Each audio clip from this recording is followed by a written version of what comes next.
Hey, David. Great to have you in this class, man. I'm looking forward to studying Romans together this summer. And here in week one, I thought I'd send you a reply video.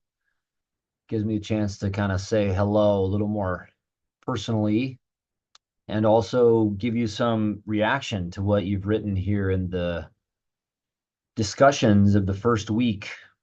It seems to me like in your second response forum, you're really developing some of the insight you gained from the first one, which is fantastic. Or at least that's how it seemed to me.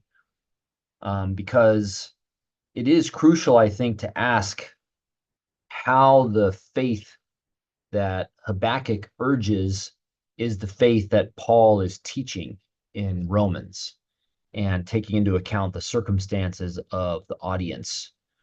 So I think Grebe's reading is on the right track because I think we should recognize that the revelation of the justice of God moves from the faith of God, the trustworthiness of God, to the faith of the human, God's covenant partner, who can find God trustworthy and therefore trust God to provide and guide in circumstances that, for Habakkuk, for example, are outrageous, horrifying, what God has allowed to befall his generation of the people of God.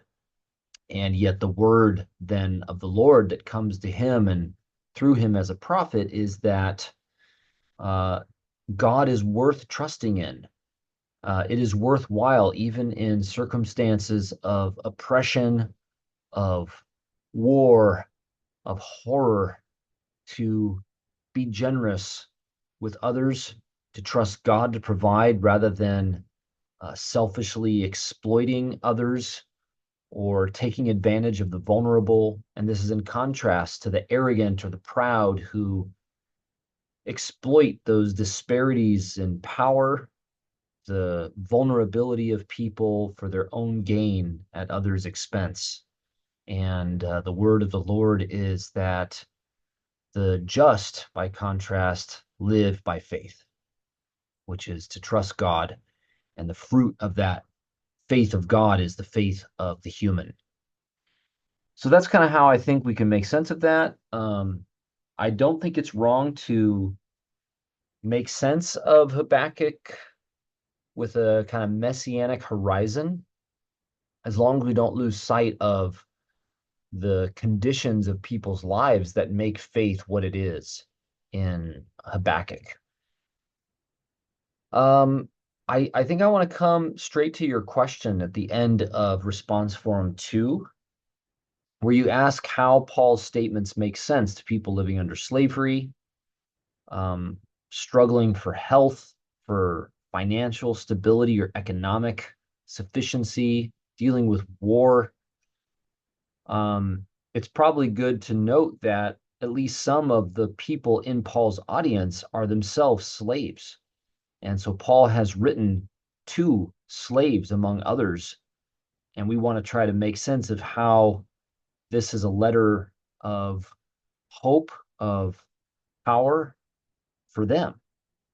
And the way that I think I would go about trying to answer this good question is that Paul is saying that in these difficult conditions that people find themselves in, they still have available to them, present to them, the grace, the gifts of God that are manifest, especially in the relationships that they have with one another. They can band together in their suffering. They can pool their resources. They can share their tables, their homes, their time, and in that way offer resistance to their oppression and begin to build the power that they have, the power of freedom to live the life that they're called to live. So it's really key, I think, to understand the salvation that is available to them in terms of the power of belonging to a community of people that care for each other. Without that, I think the claim of salvation is empty.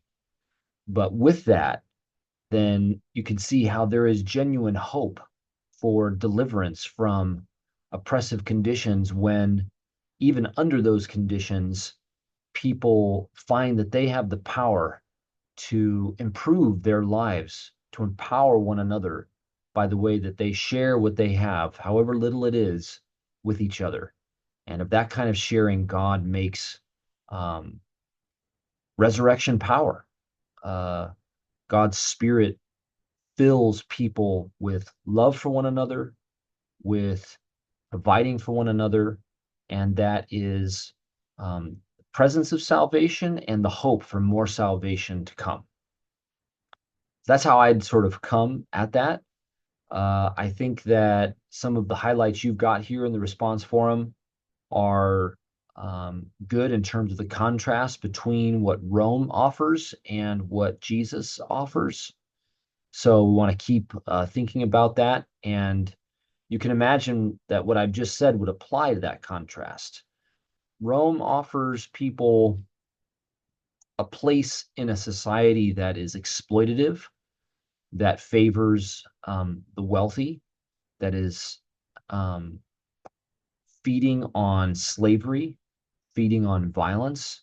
That's what Rome has to offer, that kind of world, that kind of society.